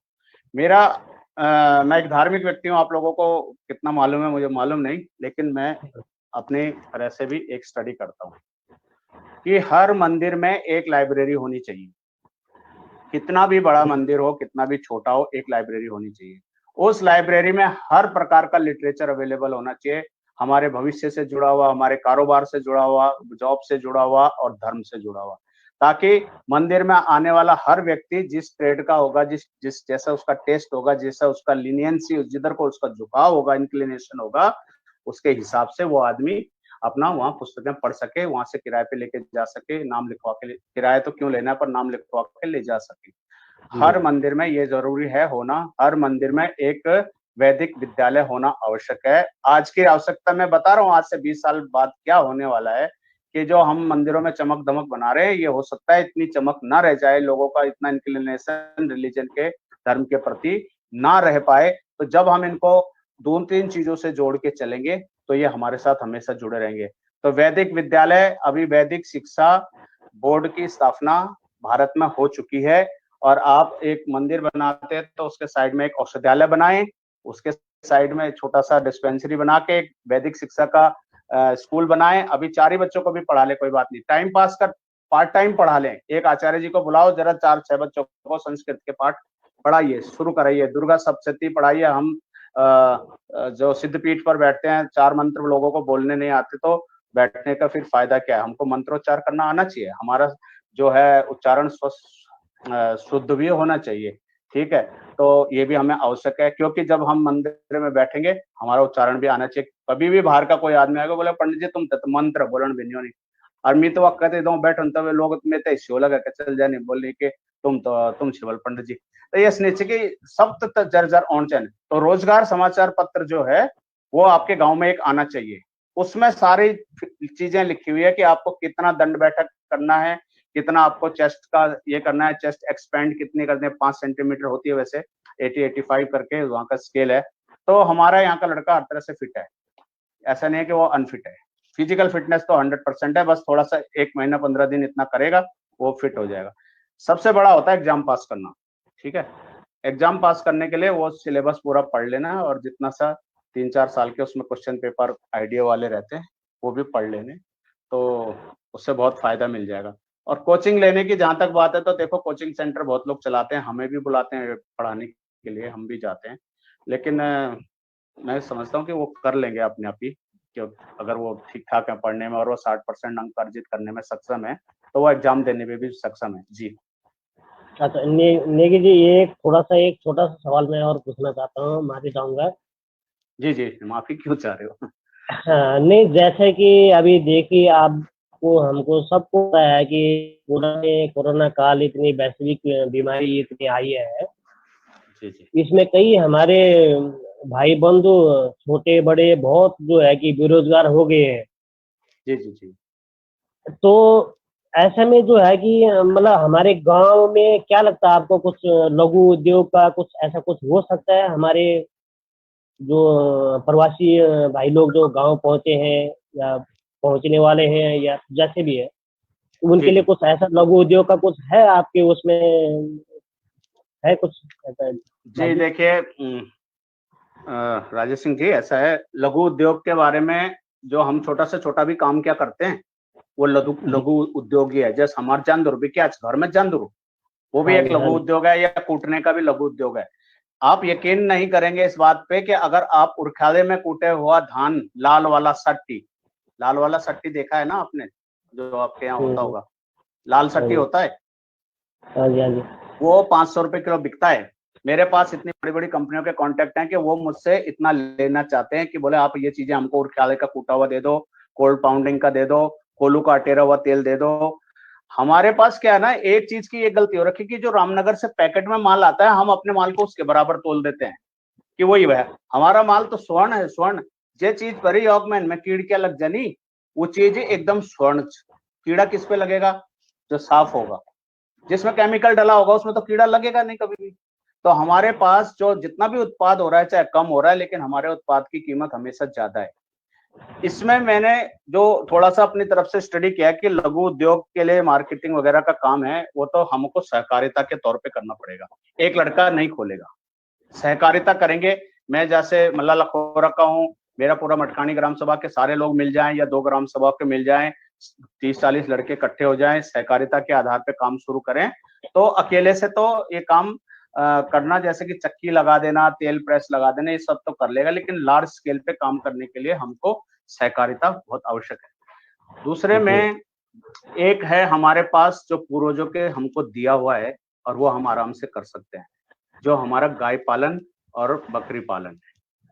अब उसको पुराने तरीके से ना देखें, आप नए तरीके से देखें कि गाय पालन क्यों करना है, क्योंकि हमको गौमूत्र चाहिए और भारत से सबसे ज्यादा इस समय जो चीज आवश्यकता अमेरिका को और अन्य देशों को है वो गौमूत्र की है। तो हमारे देखो एक प्लांट लगा था तकुलसारी में, वो प्लांट अभी लगभग से बंद हो गया। क्यों? लोगों ने गाय पालना छोड़ दी। गाय से आपको 1 महीने में 3000 रुपए की आमदनी है और गाय आपका कुछ नहीं खाएगी, वो उधर घास चरेगी, आपको ये देगी। गौमूत्र आप इकट्ठा कीजिए, अगर आप रोज 100 लीटर गौमूत्र और अपने गांव में एक उसका परिशोधन यंत्र लगा लेते हैं तो आपका खरीदार यही गांव में आके लेके जाएगा, कहीं मार्केटिंग करने की आवश्यकता नहीं है। एक देसी मुर्गी पालन के लिए सरकार ने नीति बनाई है, उत्तराखंड सरकार ने, जो एक देसी मुर्गी होती है जो कलर्ड होती है और एक है जो कड़कनाथ। तो कड़कनाथ के ऊपर सरकार ने लोन भी ऑफर किया और बहुत सारे अंडे ऑलरेडी उत्तराखंड में हिल्स पर आ चुके हैं कोटद्वार से, कि इन अंडों से हैचिंग करा के निकाले जाएंगे। मैं एक व्यक्ति के संपर्क में हूँ, कलजी खाल, तो धर्मेंद्र जी हैं, उनसे उन्होंने बोला आपका क्षेत्र में जिसको भी ये मुर्गी पालन करना है, देखिए मेरा तो एक लॉट में 3-4 लाख का बिक जाता है, चलो मैं बोल 3-4 लाख नहीं बिकला, हमारा 2 लाख का बिकला, तो ये हमको एक तरह से बहुत अच्छा, और हमारे गाँव में मुर्गी की बिक्री बहुत अच्छी है। बाहर से मटन खरीदना और बाहर से जो ब्रॉयलर वाला मुर्गी खरीदते हैं, फार्मी जिसको बोलते हैं सफेद रंग का, उससे अच्छा हम काला वाला मुर्गा खरीदें, उसको खाएं, जब खाते ही हैं तो उसको खाएं, क्यों? और थोड़ा आपकी सेहत भी रहेगी। तो एक वो काम है, उसमें भी आपको बहुत कुछ नहीं मेहनत करनी है। जो बकरी पालन का बताया, गाय पालन का बताया, मुर्गी पालन का बताया, इसको परिवार का हर आदमी कर सकता है, इसमें कोई क्वालिफिकेशन भी नहीं चाहिए। हमारे पूर्वज भी करते आ रहे हैं परंपरागत रूप से। तो जो बकरी का जूत है, जूत समझते हैं आप? जूत मींगा होता है, जो मींगा मतलब जो बकरी का मल होता है, मींगा, उसको बकरी क्रश जैसे करती है और उसका अगर आप पाउडर बना के ड्राई कर देते हैं, वो सबसे महंगा बिकता है। और देखा होगा प्याज में आप डालते भी होंगे, याद भी होगा आपको। तो वो चीज इतनी महंगी बिकती है, वो बायो खाद का सबसे परफेक्ट उदाहरण इसलिए है कि बकरी और हिरन ये क्या करते हैं, जितनी पत्ती चरते हैं उतनी पचाते नहीं है, ये सिर्फ चरते हैं और उसको मींगे से बाहर फेंक देते हैं, शरीर से बाहर निकाल देते हैं मल के द्वारा। तो बाद में जब वो मल परिशोधित होता है तो वो सबसे अच्छी खाद बनती है। एक बार का खाद बकरी का मींगा डाला हुआ 3 साल तक उस खेत में उर्वरकता बनाता है। तो आप उस खाद को बेच सकते हैं। वो तब होगा जब सहकारिता होगी, आप जाके अपना सैंपल लेके आएंगे, सैंपल पास कराएंगे, वो आपका बिक जाएगा। वैसे खरीदार यहाँ अवेलेबल है इंडिया में इस तरह की खाद के। तो हम लोग कच्चे नहीं समझने कि हम जो रामनगर से वो हमूल बनन, रामनगर से हम बेहतर छी और हमूल और भी बेहतर करोड़ के लेके हम सिर्फ एक पतवार जो है चलाने की, जो गाइड करने की है हमारी नैया को, उसकी आवश्यकता कि वो सही दिशा में हो, हमारा आगे वार्तालाप सही हो। क्योंकि अब आप ये देख रहे होंगे, आपके यहाँ भी कई मोरपंखी के पेड़ लगे होंगे, कई देखे आपने? यूकेलिप्टस नीलगिरी के पेड़ लगे होंगे, सफेदा के। क्यों हमारी जलवायु में ये पेड़ लगेंगे? हमको क्यों इनकी आवश्यकता है? जब हमारे यहाँ तो जो उतीस का पेड़ होता है, बुरांस का पेड़ होता है, बांस का पेड़ होता है, पैया होता है, मैया होता है, ठीक है जी। ये इतने अच्छे वनस्पति पैदा होते हैं जिनके हमको पूरे लाभ ही लाभ हैं। उसके बाद हम आर्केसिया क्यों लगाएंगे, या क्यों हम ये वाले वो लगाएंगे, नीलगिरी लगाएंगे? सरकारों की तो कई योजनाएं होती है, हमको उसको मना भी करना है भाई, नहीं हमारे यहाँ नहीं लगाना है, ये चीज का हमको कोई फायदा नहीं है। वो तो पानी खींच के उल्टा हमारे यहाँ कोई लगाना है तो ये लगाइए, गुलमोहर लगाइए।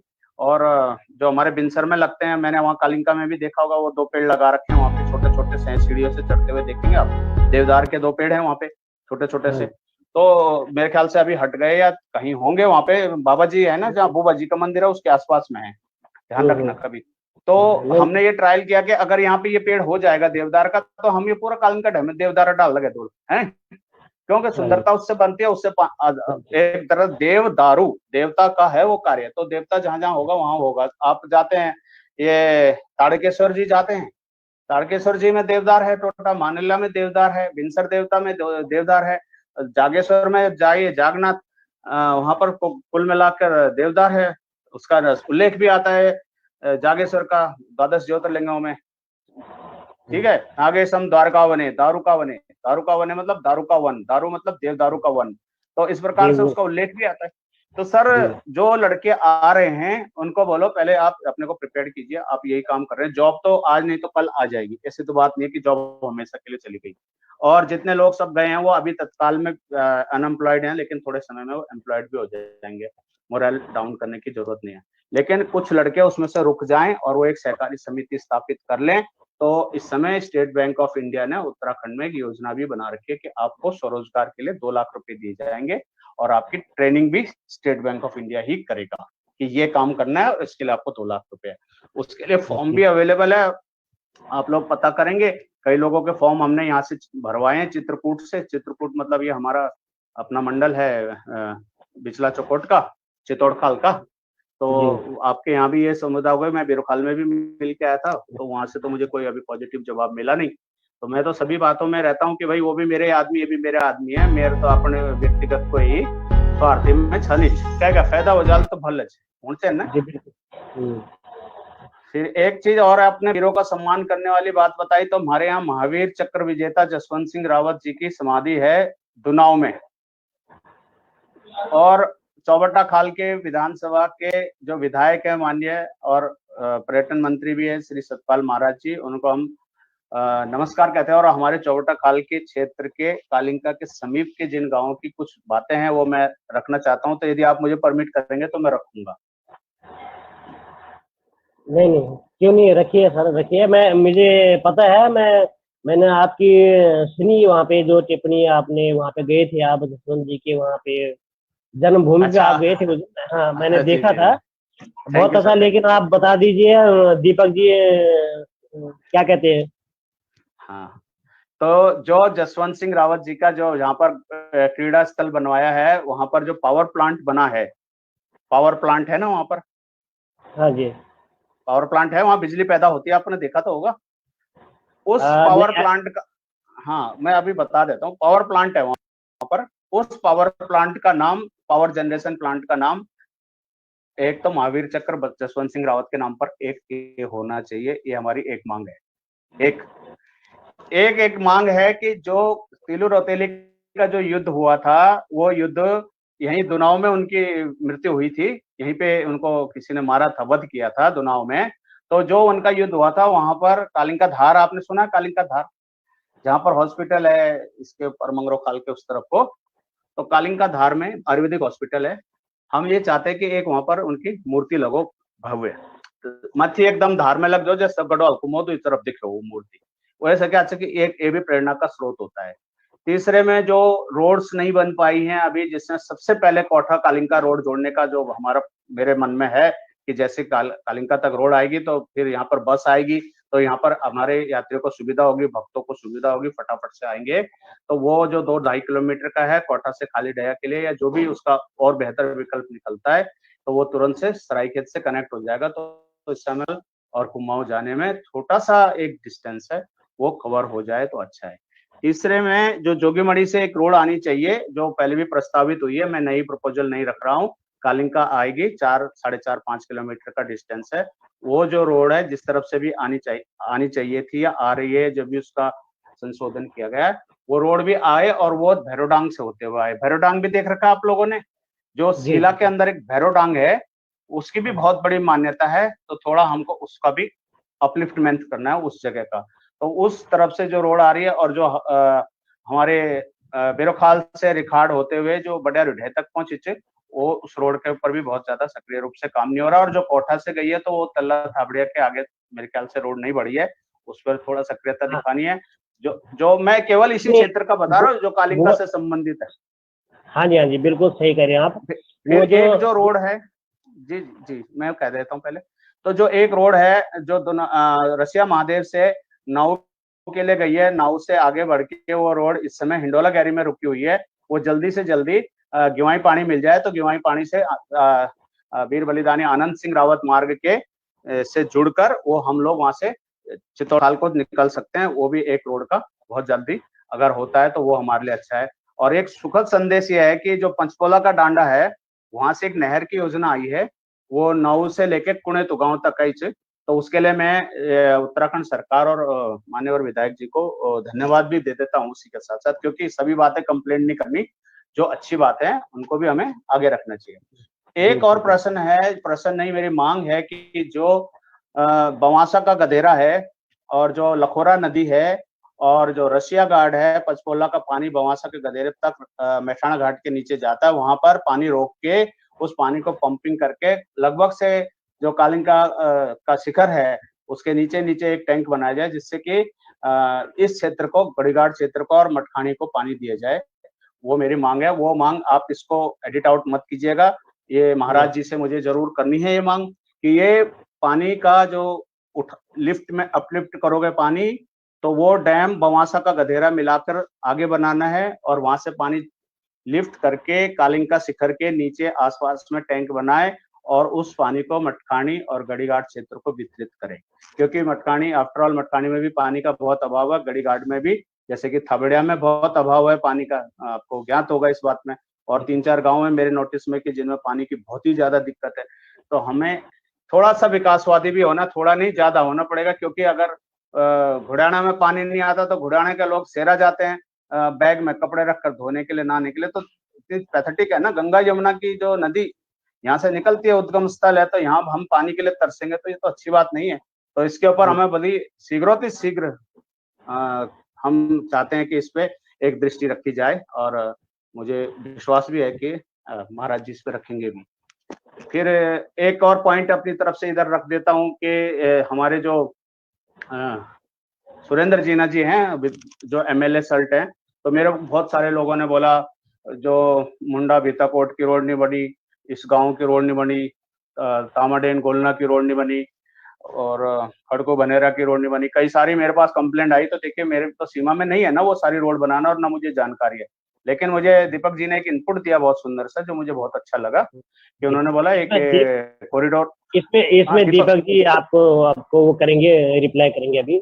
जी जी जी, रिप्लाई नहीं, मैं इसको पॉइंट को नहीं, आप कह लीजिए, अपनी बात कह लीजिए, दीपक जी सुन। हाँ जी जी, तो दीपक जी ने मुझे ये पॉइंट इनपुट दिया है, तो ऐसे सर्किट बनेगा या इस प्रकार से कॉरिडोर बनेगा, तो मैं उसी कॉरिडोर को एक चीज लेके चलता हूँ कि कॉरिडोर बने, अच्छा है, उसमें जो भी धन मिल रहा है वो हम पहले लेने के लिए तैयार भी हैं, मिल भी जाए अच्छी बात है।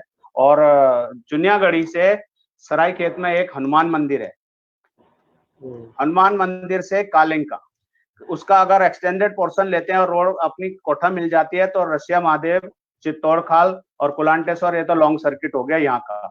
ये लोग यहाँ जितने आते हैं उतनी जगह जाते भी हैं, मैंने देखे हैं लोग, मैं ख्याल डेमेरोन ने तब पता चुती लोग बोलन सिक्किमी वक्त भी गए, वहां भी गया, वहां भी गया, वहां भी गया। उसके लिए एक हमारा टोटल सर्किट बन जाए ये, और जो छोटा सर्किट है वो इस तरह से बनेगा कि जैसे जुनियागढ़ी हो गया, सारसों का मंदिर हो गया, हनुमान मंदिर, हमारा कालिंका धाम हो गया, उसके बाद शॉर्ट जो कॉरिडोर है वो उसमें कुलांटेश्वर शामिल जरूर करना है, क्योंकि जो दर्शन करेगा देवी भगवती के, वो बोलते हैं ना सर्व मंगल मांगल्य शिवे सर्वार्थ साधिके, शिवे सर्वार्थ साधिके, तो शिव जी के दर्शन भी करना अनिवार्य है, तो तभी साधना पूर्ण होगी। तो भगवती कालिंका के दर्शन करेगा तो भैरव का दर्शन तो वहीं पर हो जाता, भैरव थान तो गणित, ठीक है। उसके बाद हमारे हो गए घनियाल देवता का पूजा होगी, वहीं पे नमस्कार धूप दीप हो गया, वहीं पे हमारी दीवा हो गई, और वहीं पे हमारी उफराएं हो गई, ठीक है जी। बाकी जो शिव जी के दर्शन होंगे वो कुलांटेश्वर जाके होंगे, तो वो कुलांटेश्वर भी रोड का निर्माण हो और अच्छा निर्माण हो, ताकि वहां पर आदमी जाए, नमस्कार करे।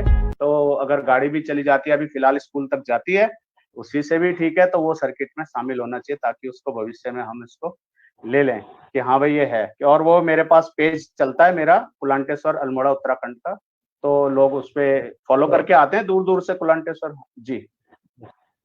आपने मुझे आमंत्रित किया है पैनल पे, जितने लोग आए हैं, जैसे मुझे बताया गया है कि पैनल पर भरतवाण जी आए हैं, पद्मश्री श्री प्रीतम भरतवाण, तो वो इतना सुंदर गीत उन्होंने लिखा, मैं उनको विशेष साधुवाद देना चाहता हूँ। वो बहुत पहले ही मैंने सुन लिया था, सरुली मेरे जिया लगे के, उसमें एक शब्द आता है, जन लाली ना हो घंडोली माँ, आपने सुना होगा, जन लाली ना हो घंडोली माँ। तो लाली एक शब्द ऐसा है कि वो अब किसी बच्चे से आप पूछ लेंगे तो उसको पता नहीं होगा लाली क्या होता है, और जस्ट हमारे बोलने की भोल जान, तो वो बोलेंगे भोल, भोल जान, भोल ल लॉ के साथ एक और शब्द है लॉ। तो जब हमारी प्रखर भाषा में एकदम शुद्ध उच्चारण होगा और हम एकदम बढ़िया ढंग से गढ़वाली और बढ़िया ढंग से कुमाऊनी बोलेंगे तो हमारी पहचान भी उतनी पुख्ता होगी, बढ़िया होगी। और जरा हमारी बनावटी होगी। तो इस प्रकार से जैसे मीना राणा जी हैं, बहुत ही सुंदर है, मतलब क्या बता सकता हूँ। मैं एक स्टूडियो में रिकॉर्डिंग कर रहा था कहीं, तो उन्होंने बोला आप मीना राणा जी को जानते हैं? मैंने कहा हाँ। तो बोले वो बहुत अच्छा गाती हैं और आपके उत्तराखंड में है, ये है वो, पहले हमारे स्टूडियो में भी गाया करती थी।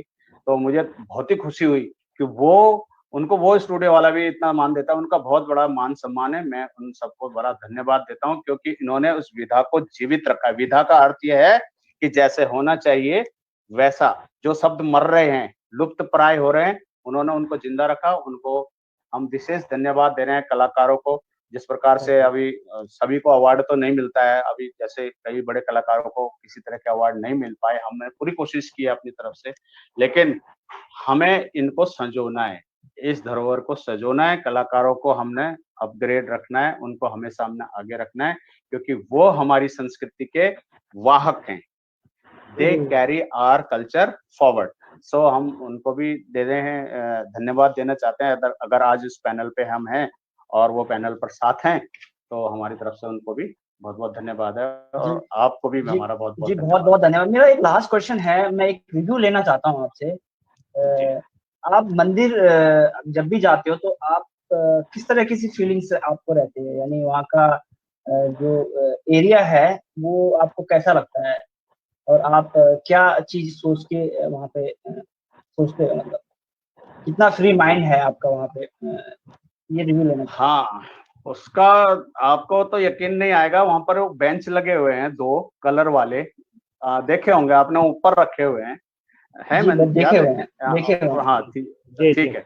तो वो बेंच में जैसे मैंने वहां पर जिस तरह से भी हम पहुंचा पाए, तो वो मैं पेंट कर रहा था। वो मैंने स्वयं किया हुआ है, हाँ, असेंबली पेंटिंग वेंटिंग में आपको ये बता रहा हूँ। तो जो वो पेंट कर रहा था, तो हम रात को वहां पे एक वो कर रहे थे, ऐसे तारों की वो ले रहे थे, तारों की क्या बोलते हैं उसको, एक व्यू नहीं लेते आकाश का मोबाइल से, फोटो नहीं, आकाश का व्यू लेते हैं, जैसे कि कौन सा तारा कहाँ पे है। अच्छा। उसमें एक लाइट आ रही है बार बार उसमें एक लाइट आ रही है। हर बार रिकॉर्ड कर रहा हूँ, हर बार एक लाइट आ रही है, जबकि वहां कोई लाइट ही नहीं है। दिया तो अंदर होता है, हम तो बाहर कर रहे हैं। तो वैसा आप समझ जाना। फिर अब मैं क्या कहना चाहता हूँ आप समझ जाइए वैसे। इसलिए मैंने कहा जागृत पीठ पर ज्यादा छेड़खानी नहीं करनी, ज्यादा मौज मस्ती नहीं करनी, एकदम शुद्ध मन चित्त के साथ जाना है। चाहे थोड़ी देर रहो चाहे ज्यादा रहो, लेकिन आपको एक आध्यात्मिक शांति वहां पर मिलेगी, आशीर्वाद मिलेगा स्वयं। जी बहुत बहुत धन्यवाद के लिए भी ना धन्यवाद, thank you very much.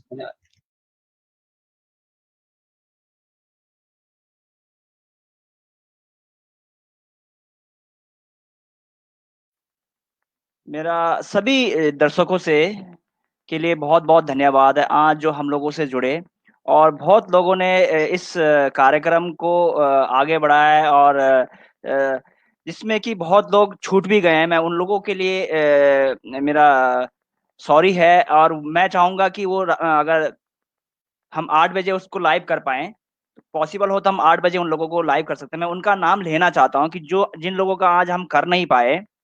Sonika Ramola Negi ji, ये एक टीचर हैं और दुलाघाट अल्मोड़ा से थे।